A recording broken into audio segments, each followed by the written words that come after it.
report, everybody. Dr. Peter Glidden here, your friendly neighborhood naturopathic physician, bringing 2 decades of clinical experience, licensed clinical experience, delivering non-drug health solutions, science-based, clinically verified health solutions for the majority of chronic health conditions. If you are frustrated with conventional medical care, if you know that something fishy's going on every time you walk in your doctor's office, because MDs these days aren't practicing physicians, they are shills for the pharmaceutical company. A patient of mine is having trouble with anxiety a number of years ago before they came to see me. And the anxiety and panic attacks would happen to her in the middle of the night. And they were so bad, she thought she was, having a heart attack. Something was up, so of course she goes to the emergency room.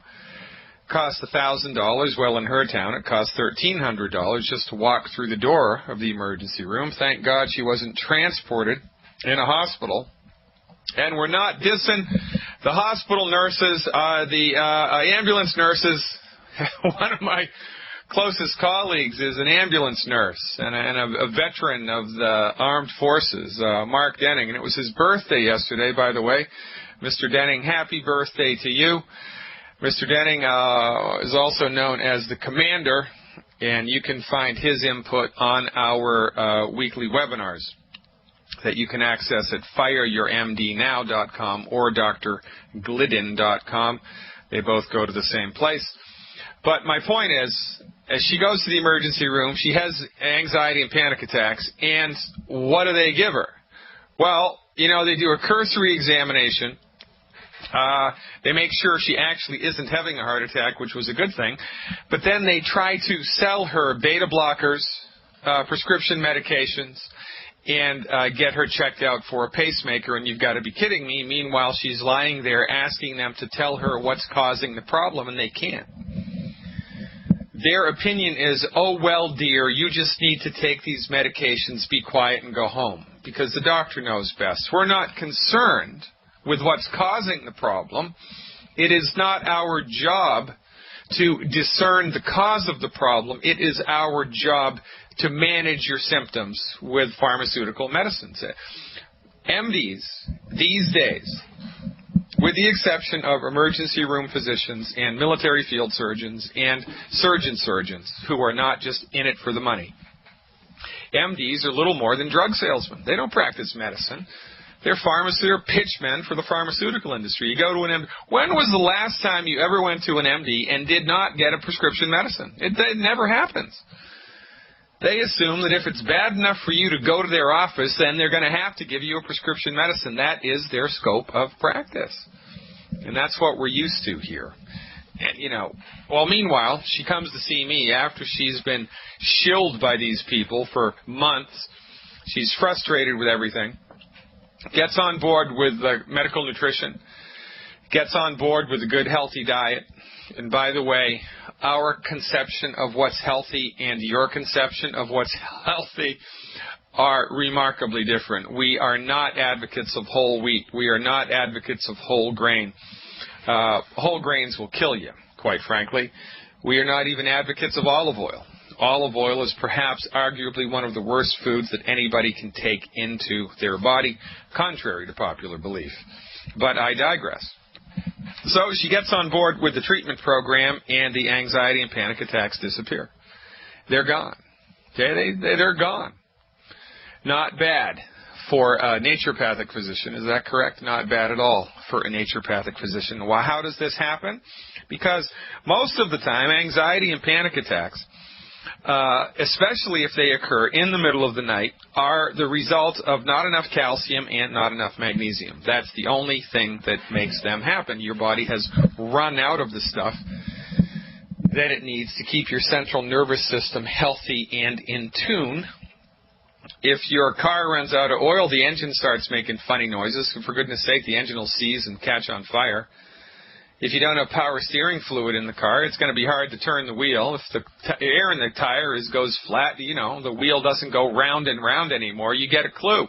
You understand that something is happening. Well, a symptom, any symptom that your body has, is a manifestation. It is a red flag that, hey, something is up. The game is afoot. And 99 times out of 100, the only thing that's necessary to make all of that go away, to bring your system back into balance with itself so that it is healthy and symptom-free, is to provide your body with the raw materials that it needs to keep itself healthy. It's that simple, because it is. Don't ask me, ask God.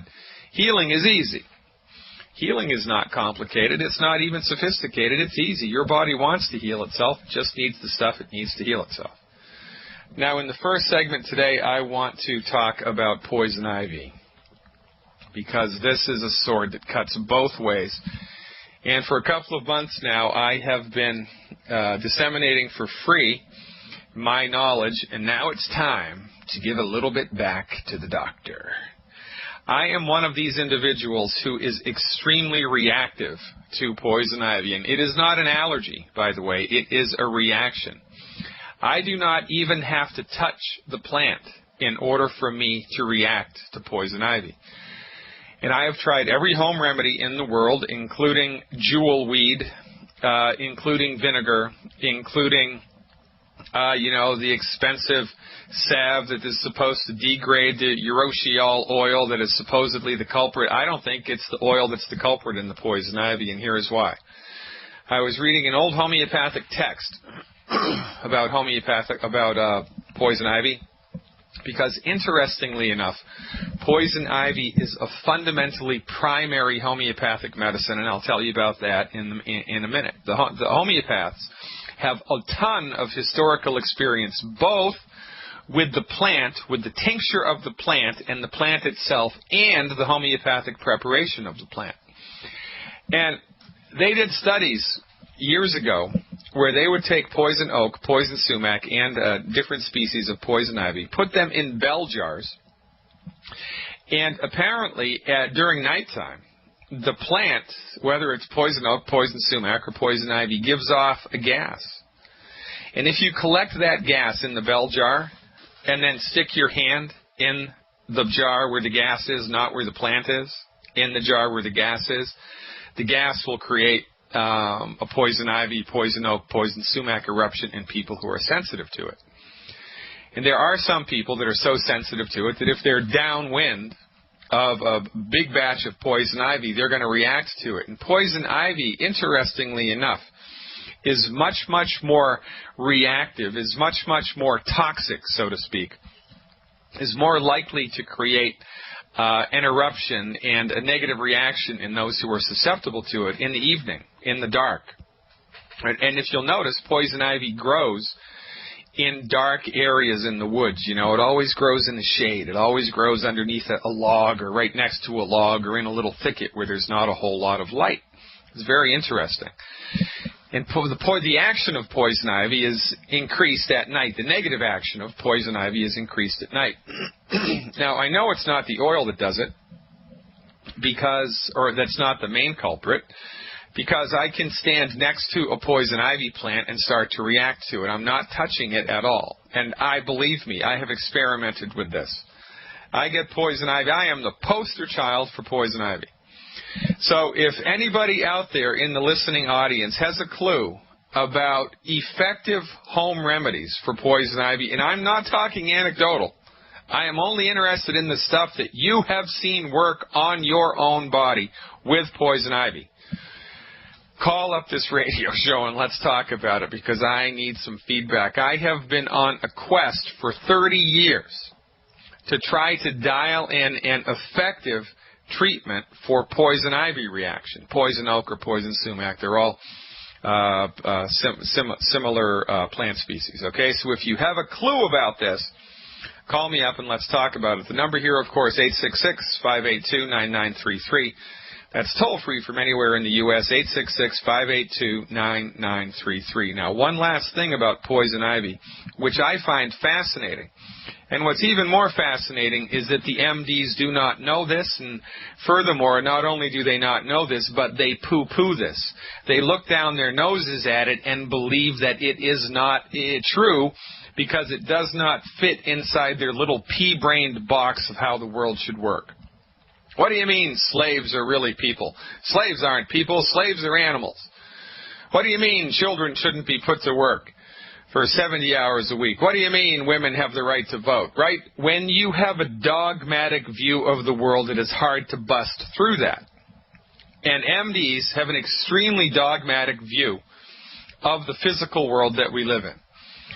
Poison ivy. When you take the poison ivy plant and prepare it homeopathically, when you take the plant, make a tincture out of the whole plant, the roots, the stems, and the leaves. You soak the roots, the stems, and the leaves in alcohol in the dark for a number of weeks. You extract, by method of the alcohol, the active chemical ingredients inside the poison ivy plant. This is how a botanical tincture is made.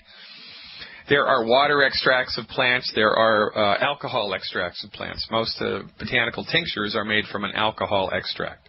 So now you have the tincture of poison ivy. When you take that tincture of poison ivy and prepare it homeopathically and then deliver it to people, first of all, there's no reactions to the poison ivy. Those are completely gone. Homeopathically prepared poison ivy produces 0 reactions on the skin. I can swallow a whole bottle of homeopathic poison ivy and nothing will happen to me, and yet if I stand next to the plant, there's a big problem. And interestingly enough, when you prepare poison ivy homeopathically, it becomes one of the most used, best, and most effective medicines in the treatment of arthritis. Isn't that fascinating? And eczema. Isn't that fascinating? And a whole host of other illnesses, all of which tend to be aggravated at night. Isn't that interesting? One of the most fascinating things to my mind, and certainly one of the most overlooked things in the wonderful world of medicine, is the dogma which drags different bodies of science down, right? Max Planck, very famous physicist, was famous for saying, there's famous twice in one sentence, he was really famous, for saying that science progresses one funeral at a time, which means that scientists, including doctors of any persuasion, that's a PhD, that's a, well, I don't care who you are, it is the rare doctor, it is the rare scientist who has an open mind. You know, so first, the earth is flat. Then it's, the sun is at the earth is at the center of the solar system, right? And then, whatever it is, whatever the prevailing dogma is what the prevailing dogma is. For goodness sake, the Dr. Semmelweis, the guy who advocated washing your hands before doing surgery, was evicted from the medical society. They had to strip his license and bankrupted him, and he committed suicide because his notion of washing your hands before entering the surgical theater was so blatantly against the current dogma. And this is the way that it is with everything. This particular dogma really stands out when it comes to homeopathy, because MDs are of the opinion that homeopathic medicines do not work. They just poo-poo them, because the mechanism for homeopathy, like the mechanism for acupuncture, is somewhere outside of the bounds of physics as we know it. Now, this is just like gravity. Nobody knows what causes gravity. And not even Einstein knew what caused gravity, and yet gravity exists. So, because nobody has determined the mechanism for gravity, does that mean scientists go around denying the existence of gravity? No. But scientists do deny the existence of acupuncture. They do deny the existence of homeopathy all of the time, simply because they're closed-minded and dogmatic. Holistic practitioners of these therapeutics, licensed physicians of these therapeutics, see them work all the time. It is way outside the placebo effect. This is not a placebo effect. By the way, the placebo effect was brought out of obscurity into modern parlance because of bypass surgery. In the first 100 patients that they did coronary bypass surgery, which is where you have a blocked artery that feeds your heart, So they strip a blood vessel off of your vein, they harvest a blood vessel from your leg, and they stick it into your heart, and they stick the other end in, a blood supply coming out of your aorta, which is the big artery that comes out of your heart, in order to increase the blood supply to the heart, right? When they did the first 100 bypass surgeries, this was a big deal years and years ago. They made a deal with the patients who had the bypass surgeries, and the deal was that whenever they died, for whatever reason they died, they were all agreed to have their bodies autopsied. 100% of the people who had had bypass surgery, the bypass surgery had failed. The body had reabsorbed the vein or the blood vessel that was stuck into the heart. It did not work. There was no physiological change to the blood flow to the heart, and yet the vast majority of patients who underwent the procedure felt remarkably better after the procedure, even though the procedure had technically failed. And this is where the whole placebo term came from. It's ironic, don't you think, that the whole placebo thing started from open heart surgery, and yet doctors deny that. They don't pay any attention to that. They completely overlook that, and they poo-poo, without even thinking about it, alternative medicine, things like acupuncture and homeopathy. It's nonsense. Their hypocrisy knows no bounds, and it is eclipsed only by their hubris and their arrogance before the fact. For goodness sake, the largest population of people in the world, the Chinese, I think they have, 1.5 billion, 2 billion people? I'd have to look that one up. It's a lot of people. They don't have a healthcare crisis there. You know why? Because for chronic illness, they use acupuncture and traditional Chinese medicine. I think it works, but MDs don't. MDs look down their nose at it and they say, oh, it's all placebo. And then they'll turn around and recommend somebody have a bypass surgery. You've got to be kidding me. This is the land of the unfree here in the United States. I'm agreeing 100% with Alex Jones' belief that this is a prison planet. We have got it completely backwards. Up is down, black is white, war is peace, constant surveillance is liberty, and pharmaceutical medicine and pharmaceutical medicine and surgery equals health. Back, Ray, you have gone right to the top of the list, brother. You're calling in with information about poison ivy, I think. Talk to me, Ray. What you got?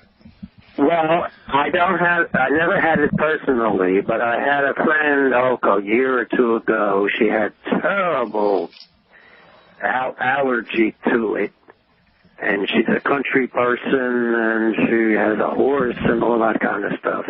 Anyway, so I sent her to my chiropractor, who happens to do a technique called NAET. Very familiar with it, yeah. How are you? I've never had it done for poison ivy, but you're telling me it worked for poison ivy? Well, it did for her. Really? Do you know specifically what it did? I mean, did it make it go away in half the time, or did she tell you what happened?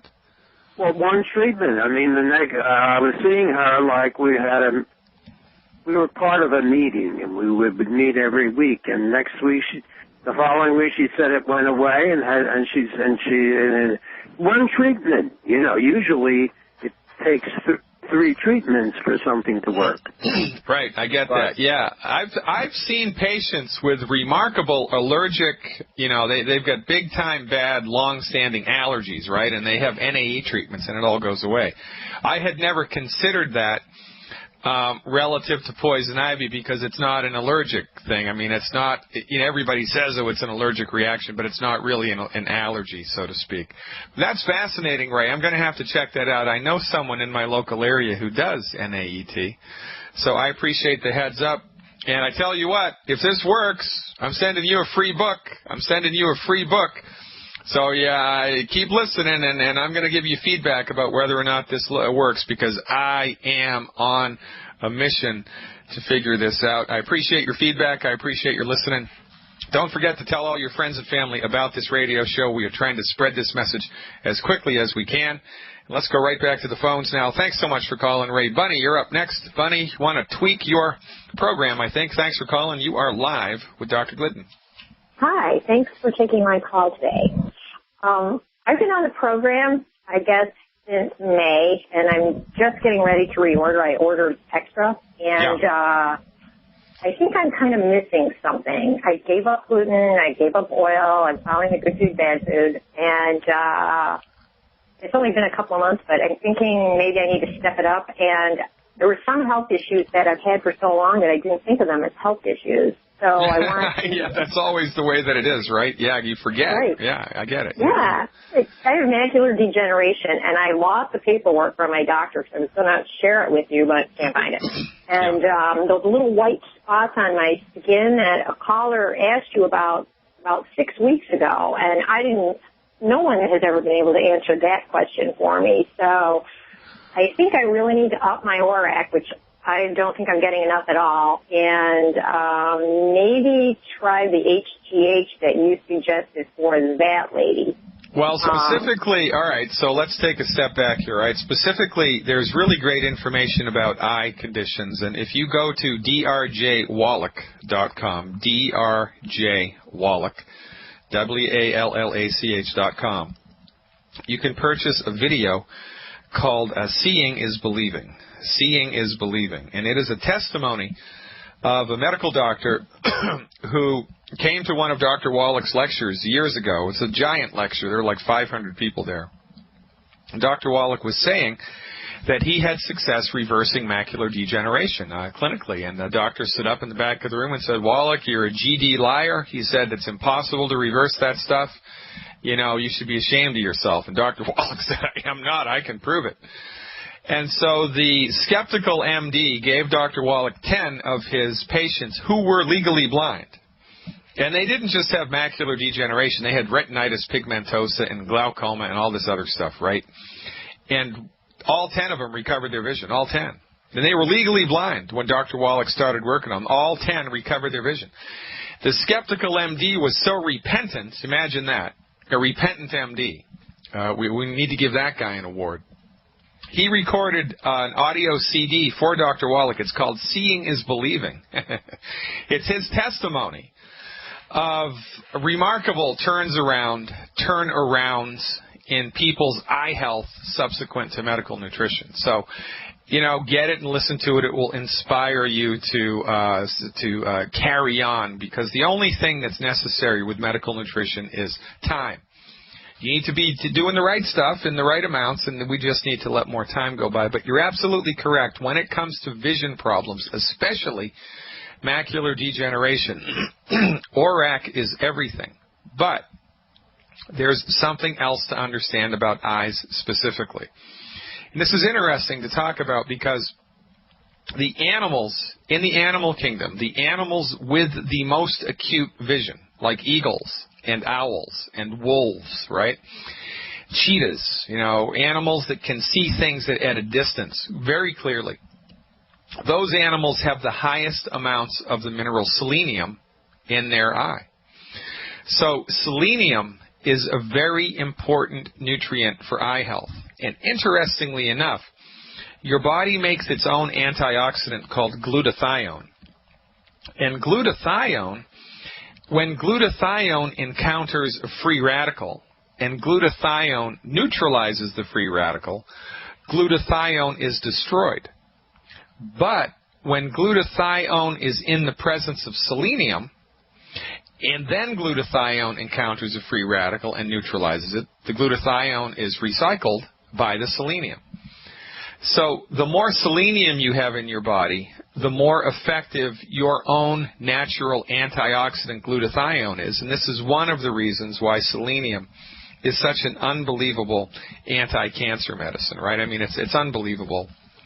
If every girl in the United States, starting at birth, took 200 micrograms of selenium every day, we would eliminate breast cancer by 82% in one generation. 82%. Selenium supplementation reduces breast cancer by 82% because of its antioxidant. Well, theoretically, presumptively, it's because of its antioxidant activity. So when we are attempting to increase antioxidant action in the body, for whatever reason, whether it's a macular degeneration thing or it's eczema or psoriasis or arthritis or whatever it is, uterine fibroids, right? One of the things that we need not overlook is selenium supplementation. So the recommendation to get on the other side of this, and I don't care what your body weight is, would be 12 selenium a day. 12. It's 4 with breakfast, 4 with lunch, and 4 with dinner. Now, it is possible to take too much of anything. Too much sunlight will kill you. Too much water will kill you. Too much of anything will kill you, except love, okay? So there is a dose of selenium that starts to become, have kind of net negative results. Nobody knows what that is. And it's different for everybody based on your metabolic rate and your height and your weight and all these variables. So when you are taking large amounts of selenium, like 12 a day, by the way, Dr. Wallach has been taking 12 selenium a day for 30 years. No problemo. And he's about 165 pounds. He's 5'5". He's a short little guy, not fat at all, and he's been taking 12 selenium a day for 30 years, no problem. Some people, however, do react to a large dose, and so the signs and symptoms, the top 3 signs and symptoms of too much selenium are your breath starts to become garlicky, your fingernails start to split or break or become brittle, and your hair starts to become brittle or it starts to fall out in just little pieces, not like big clumps. Don't get worried. So if any of those 3 things start to happen while you are increasing your selenium dose, then just back off by 2 capsules of the selenium and you should be fine. But I would, in addition to dialing in a greater ORAC, the real secret sauce here is 12 of the ultimate selenium a day. And if you just maintain that discipline for a little bit longer and get more comfortable, right, with increasing the ORAC, then life is going to be good. And I would give it 90 days. I would give it 90 days in order to see something noticeable and measurable and remarkable. Does that make sense? Yes, and I wasn't, I'm not anywhere near throwing in the towel on this. That's why I'm calling, because I noticed it worked. Yeah. And my skin is really dry, so I'm getting ready to reorder, and I can't decide. I have digestive problems, or I had them, and I can't decide if I should go with the healthy skin and nails or the healthy digestive pack. Do the healthy digestion pack and then order extra selenium. Okay. Because really, and that's a great question. I like the way that you think. Because from the holistic point of view, especially medical nutrition, it all goes back to the gut. Because there's 2 things necessary. Number 1, we need to be taking enough of the nutritional supplements to fill up our tank. But number 2, we have to be absorbing them. Yeah, if we're not absorbing them. So that's why we recommend, of course, the gluten-free diet. Because when you're not on the gluten-free diet, it's like punching holes in the bottom of your nutrient tank, and you might be swallowing the appropriate amounts, but you're not absorbing hardly any of it because you're eating gluten. So if we had to lean one way or the other with like extra stuff to help, accelerate the cure, accelerate the body's ability to fix itself, then we're going to go with support for the digestive tract, because that is the fundamental foundation of everything. So do the healthy digestion pack, increase your with your antioxidants, and up the dose of the Selenium Bunny, and call me back in about 4 weeks with an update. Thank you so much for calling. Thank you so much for your support, and don't forget to spread the word. Sheila is up next, calling in with a question about alopecia. Sheila, you are live with Dr. Glidden. Thanks for calling. Glidden, thanks for taking my call. I have a sibling and I have a nephew that is actually father and son. They both have alopecia real bad. So I was just wondering what they could take to get that under control. Well, how bad is it? Well, my brother, he has He doesn't have hair anywhere. He doesn't have eyebrows. He doesn't have hair on his head, his face, anywhere. It's just gone. Yeah. Yeah, it's gone. I feel so sorry for him. Like almost, I don't know, to see if what you could recommend for him. And then his little boy he's only 8. Yeah. Okay. All right. Very, very good. Thanks for calling. I appreciate it. I'm going to tell you what to do. We just have a minute left here, so I'm going to have to bullet through this. The body has defense mechanisms, much like a castle. You know, the old-time castles, they've got the castle keep, and then they've got 3 or 4 walls, and then they've got a moat, right, and they got the gate over the moat. Well, the body's the same. The outermost defense of the body is the hair and the skin and the nails. But the body can live perfectly happily and healthily without hair. So when somebody starts to become really nutritionally deficient, the body will rob nutrients from the hair to keep the heart and the lungs and the vital organs healthy. So from our vantage point, alopecia, which is hair loss, is a function of chronic undiagnosed nutrient deficiencies across the board. Now, male pattern baldness, which is alopecia in specific parts of the scalp, is related to not enough of the mineral tin. So the fix for this, the recommendation is 1 Healthy Start Pack per 100 pounds of body weight per month. That's 1 Healthy Start Pack per 100 pounds of body weight per month, plus 100% abstinence from the 10 bad foods. With Fire Your MD now, just go to drglidden.com, and if you forget that, do a Google search for Dr. Glidden, and I always pop up first, all right? So, now, one last thing I wanted to just shout out to Sheila. The holistic medical approach here is a two-sided coin, so we need to provide the body with the nutrients it needs, and that's in the form of 1 Healthy Start Pack per 100 pounds of body weight per month. Plus, they have to, everybody, and by everybody I mean everybody, needs to avoid the 10 bad foods. And you can download that list for free by signing up for my mailing list, my monthly newsletter, my email list at drglidden.com. So just go to drglidden.com. It's right there on the front page. Opt in for my email list, and we will automatically send you the good food, bad food list, and life is good. We have time for one last call. If Susan is still there with a question about hydronephrosis, I will take your call. Susan, you are live with Dr. Glidden. Thanks for calling. Oh, gosh, Dr. Glidden. First time I heard you, I thought, now there's somebody who's a butt kicker. Here you go. Yeah. Okay, my son, he's 16 now, was diagnosed in utero with bilateral hydronephrosis, and it was discovered that it was at the ureteropelvic junction. There were both obstructions, and he had to have surgeries to have his ureters, spliced and then reattached so that the kidneys could flow. Yeah. And so I'm just wondering what I can do at this point to facilitate the better functioning of his kidneys. And also, I know this may not be a question for you, but more for Dr. Wallach. I really always want to know what's the root cause of something like that. Well, sit down and strap your seatbelt in, Susan.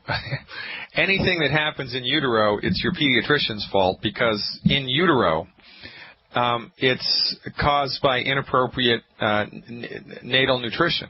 The developing fetus inside the womb doesn't have the nutrients that the body needs in order to keep it healthy and make it grow and make all the dots connect. So it doesn't matter whether it's cystic fibrosis or hydronephrosis or Down syndrome or autism. All of these things, from our vantage point, are caused by not enough nutrition in the bloodstream of the pregnant mother. And whose fault is that? It's your pediatrician's fault. Any child that's born with a birth defect, the pediatrician should have their license stripped. Or, they should be, for 6 months, they shouldn't be allowed to practice medicine. Just like if you, get 2 or 3 driver's tickets, they have to send you to driver's school, right? Well, if an MD screws up that bad, they should be sent back to school, for goodness sake. So before you even consider getting pregnant again, I don't know if it's in the cards for you, but you want to be dialed in with the 90 essential nutrients. And it's as simple as that. and then throughout the pregnancy. And we always advise a little extra selenium also. So congenital stuff is caused by not enough nutrition in the bloodstream of the pregnant mother, so which means that there's not enough nutrition in the bloodstream of the developing infant. It's that simple. Now, in order to support and promote the health of the kidneys moving forward, it's the same thing that we do to support and promote the health of everything else in the body moving forward. Everybody needs to be eliminating the 10 bad foods, 100%, no exceptions to that rule, and everybody needs 1 Healthy Start pack and 2 bottles of Ultimate Selenium per 100 pounds of body weight per month. That is an excellent place to start.